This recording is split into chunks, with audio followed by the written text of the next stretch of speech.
Don't center on your anxieties, Obi-Wan. Keep your concentration here and now where it belongs. But Master Yoda said I should be mindful of the future. But not at the expense of the moment. An older Jedi Knight cautions a younger one as Liam Neeson and Ewan McGregor discuss the mystery of the Force in Star Wars Episode 1, The Phantom Menace. And on this special program, I'll review the new Star Wars movie and also talk with George Lucas about the saga that he began 22 years ago. And we'll look at excerpts from a 1983 program in which Gene Siskel and I analyzed the first Star Wars trilogy. I'm Roger Ebert of the Chicago Sun-Times. I'd like to begin by reviewing The Phantom Menace, a film that involves the early days of characters who are already familiar to us from the first 3 Star Wars movies. Characters like Obi-Wan Kenobi, Anakin Skywalker, Yoda, and even prototypes of our old friends R2-D2 and C-3PO. As the film opens, an intergalactic trade war is in progress. How do you think this trade viceroy will deal with the Chancellor's demands? These Federation types are cowards. The negotiations will be short. Qui-Gon and young Obi-Wan Kenobi quickly find a sidekick in the movie's most interesting new character, an alien named Jar Jar Binks. This character, whose movements are based on a performance by the actor Ahmad Best, is completely computer-generated, showing how smoothly reality can interact with special effects in the film. If they find us, they will crush us, grind us into tiny pieces, and blast us into oblivion. Ah. Your support is well seen. This way, hurry! Here is the film's crucial encounter. Qui-Gon meets young Anakin Skywalker on the planet Tatooine, which of course was Luke Skywalker's home in the first film. The Jedi Knight instantly senses that the young boy, played by Jake Lloyd, is suffused by the Force. Here he must part with his mother to be about his father's business, even though the identity of his father is a deep mystery. Will I ever see you again? What does your heart tell you? I hope so. Yes. I guess. Then we will see each other again. It wouldn't be Star Wars without a lightsaber duel as the good guys take on the enigmatic Darth Maul.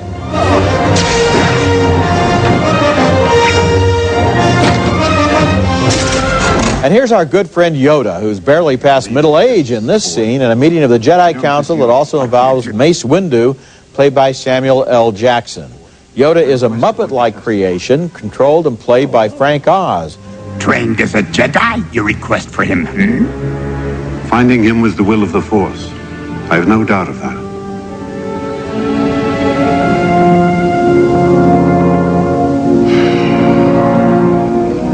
Bring him before us, then. Natalie Portman stars as Queen Amidala, who deals firmly with a senator from her home planet. This character, played by Ian McDiarmid, you may remember from the earlier 3 Star Wars movies. I've decided to go back to Naboo. Go back? But Your Majesty, be realistic, they'll force you to sign the treaty. I will sign no treaty, Senator. My fate will be no different than that of our people. And those wonderful skyscapes give you a taste of the remarkable visuals in The Phantom Menace, which for me are the best elements in this 4th Star Wars film.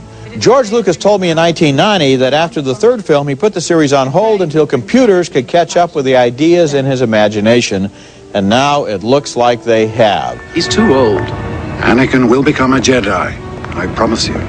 Do not defy the Council, Master, not again. I shall do what I must, Obi-Wan. If you would just follow the code, you would be on the Council.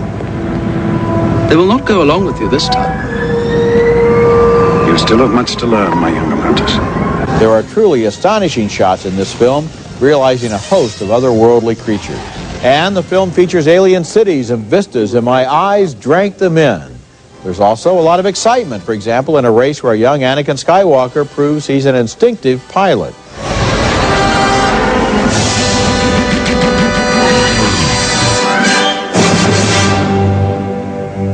And there's a vast Senate chamber where the debaters float on platforms in the middle that really arouse my sense of wonder.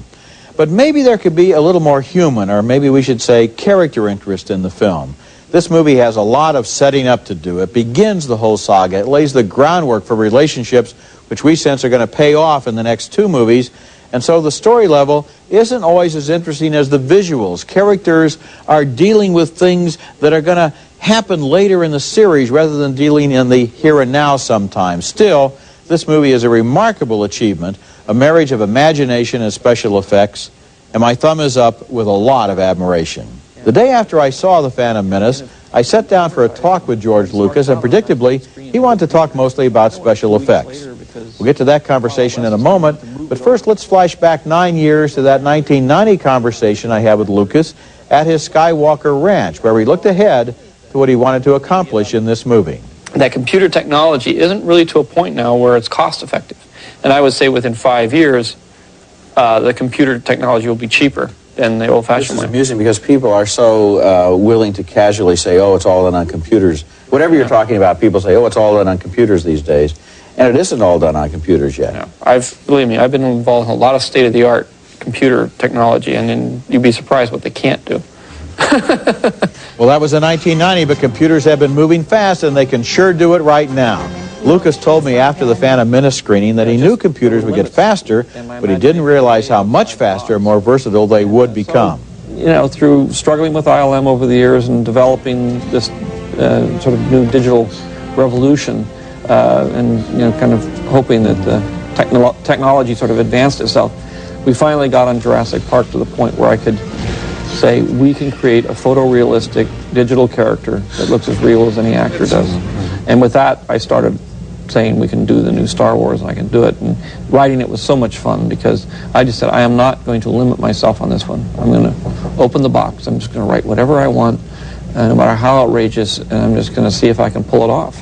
Lucas told me he still has a lot of affection for Yoda, but that such physical puppets, however evolved and skillfully manipulated, have their limits compared to animation. Before, I think, with Frank Oz and Yoda, I was able to carry sort of, you know, puppet acting or, you know, rubber creature acting as far as they could go. I think Frank's performance was amazing, and you know, for a strange creature who has to act and do a performance, he really pulled that off. But he couldn't walk very far. You know, there's only a very, very limited kind of performance that I could do with something like that. And I was just so desperate to have an alien creature that I could turn into a real character that had a real personality, that could act and do a good performance, you know, equal to the other actors in the film. Jar Jar Binks, on the other hand, can fully interact with the human characters in 3 dimensions. He fits right in. He looks very realistic, and or as realistic as Yoda does anyway. And you know, and his performance is really good. Despite the advances in computerized performers, however, Lucas thinks it's going to be a long, long time, and maybe never before actors can be replaced by chips. It's not just a person standing there saying lines. You know, they bring a lot of the character, and a lot of the creativity comes through the actors and their contribution. But until you can get these Jack Nicholson type computers, which I think is going to be not in our lifetime, I think that actors are safe. You should have seen the glint in George Lucas's eyes when he observed how quickly computers are evolving. Next year's $200 PlayStation for kids, he said, will be faster than the mainframes of a few years ago. And the result will be a new era of movie epics as directors create scenes that would simply be too expensive to film by conventional methods. When we come back, Lucas talks about how Star Wars has its roots in myth and legend. Your destiny lies along a different path from mine. The Force will be with you, always. Una puta solo? Yes, Greedo. As a matter of fact, I was just going to see your boss. Tell Jabba that I've got his money. So the underlying thrust of Star Wars really is the values of the Western in the 23rd century. Yeah, it was really the Western that started it. Yes, I bet you have.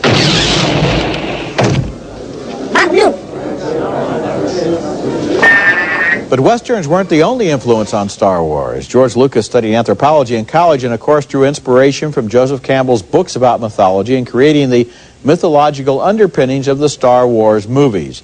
There's a lot of Zen Buddhism in the Force, and there's a heavy element of the Judeo-Christian tradition in the movies, as I suggested to actor Liam Neeson, whose character prepares the way for the young Anakin Skywalker. You're basically playing John the Baptist. Thanks, Roger. Aren't you? You know, I'd never thought about that before, but there's a similarity to that story, right enough. You prepare the way. Prepare the way and find the chosen one, you know? Yes. And of course, the chosen one doesn't have an ordinary sort of father. Yeah, that's true. When we learn that young Anakin may have a special mission and that he contains an unusual concentration of the Force, of course, we're reminded of Christ-like figures, and the movie reinforces those identifications. You refer to the prophecy of the one who will bring balance to the Force. You believe it's this boy? I don't presume to. But you do. Revealed your opinion is. I request the boy be tested, Master. Well, of course, we've seen the other movies, and so we already know that Anakin's son, Luke, is really the chosen one, and that what Qui-Gon senses is not Anakin's fate, but the fate of his son, of the next generation. What does all of this mean, all of this mythology? Well, I think it means that while Star Wars is not going to put organized religion out of business, in building on myth and belief, it probably reaches more deeply into the imaginations of its viewers and touches their values more firmly than mere adventure pictures possibly could. Coming up next, the vast influence of Star Wars on other movies. The cave is collapsing. This is no cave. What?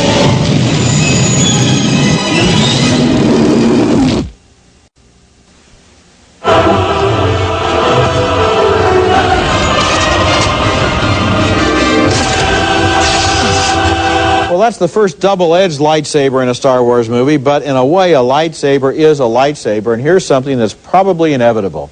There was no way The Phantom Menace could possibly look as original to most people as Star Wars did in 1977. The first time that we saw that lightsaber, we'd never seen anything quite like that before. The visual vocabulary of Star Wars has now, however, been recycled, borrowed, and ripped off by so many other movies that its visual universe, which was completely original when Lucas unfolded it, has become a little familiar. And for that matter, not everything started with Star Wars. I remember, for example, how stunning it was when I saw 2001: A Space Odyssey, and a spaceship appeared from behind the edge of the screen and slowly revealed how large it was.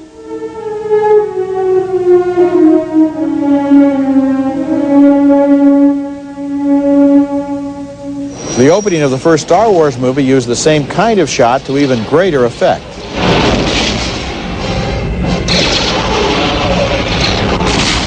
By now, of course, 22 years later, that kind of introduction of a spaceship has become standard in the movies, and we've seen it in other films. For example, Alien. Starship Troopers. We break net now and take you live to Clendafil, where the invasion has begun. Wing Commander. And, of course, the Star Trek movies. Captain's log, stardate 48632.4. Here's another influential Star Wars design detail. Before Star Wars, space was stark and spare and clean, and so were the vessels that went there. Look at the antiseptic appearance of the inside of the space station in 2001.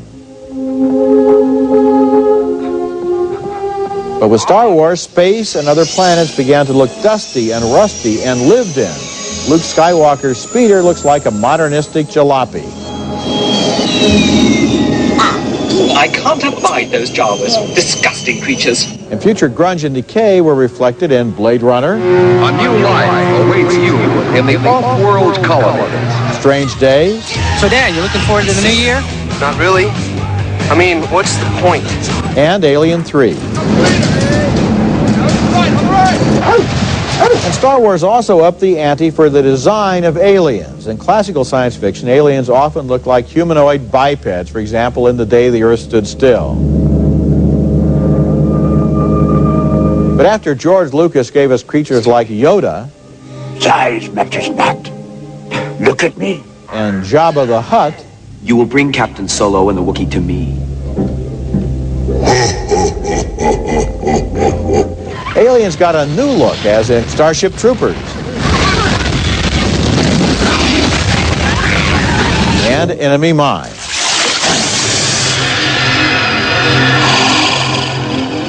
It's pretty obvious that 2001 and 1968 and Star Wars in 1977 provided the great divide in science fiction films.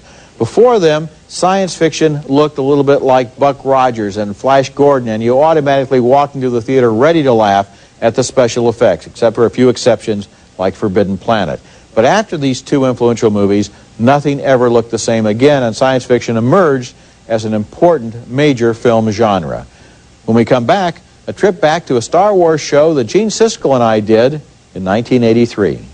In 1983, when Return of the Jedi was released, Gene Siskel and I did a special show called The Secret of Star Wars. Well, Gene wasn't able to see The Phantom Menace, although I'm going to make good on a promise to him to take his young son to see it. But what we had to say at the end of the first trilogy is, I think, still interesting today. Now, as for why the whole series as a whole has been popular, I think quality control is the big answer. Once the first Star Wars film was a hit, the rest of the series was going to depend on how well the second Star Wars film was made. Then Star Wars would become not just the name of a movie, but a brand name.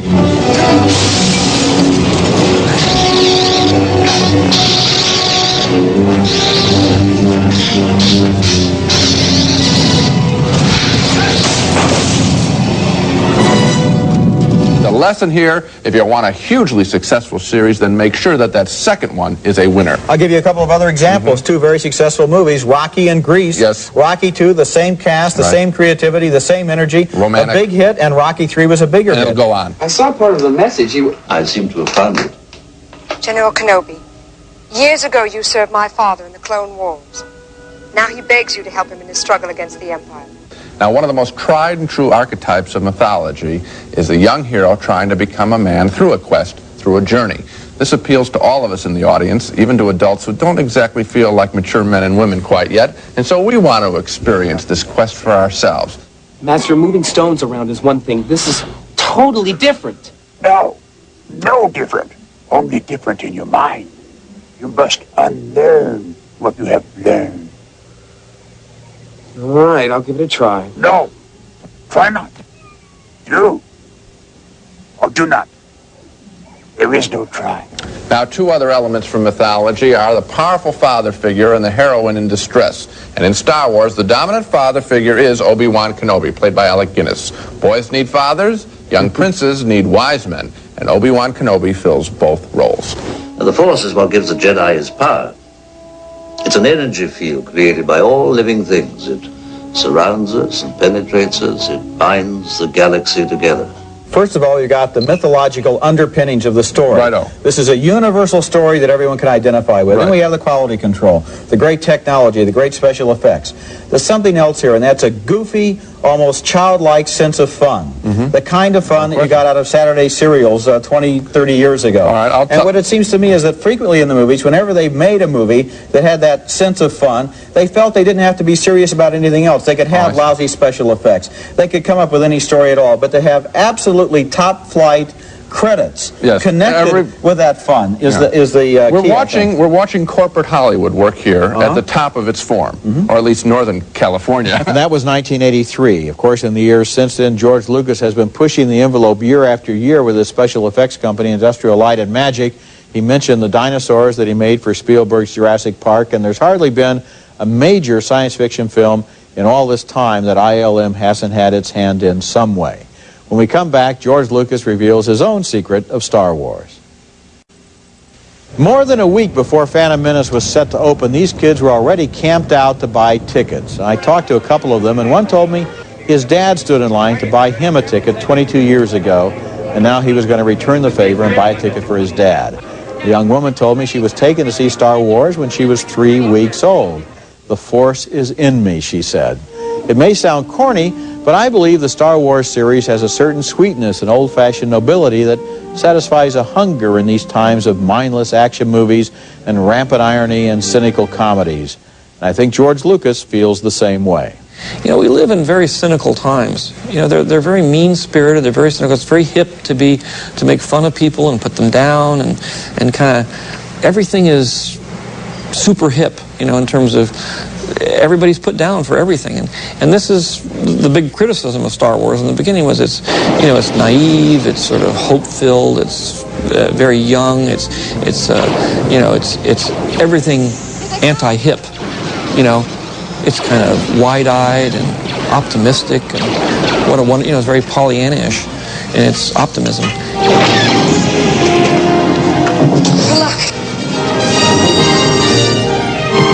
I think people just need that little bonbon in their life, that little thing that says, it's not a terrible world.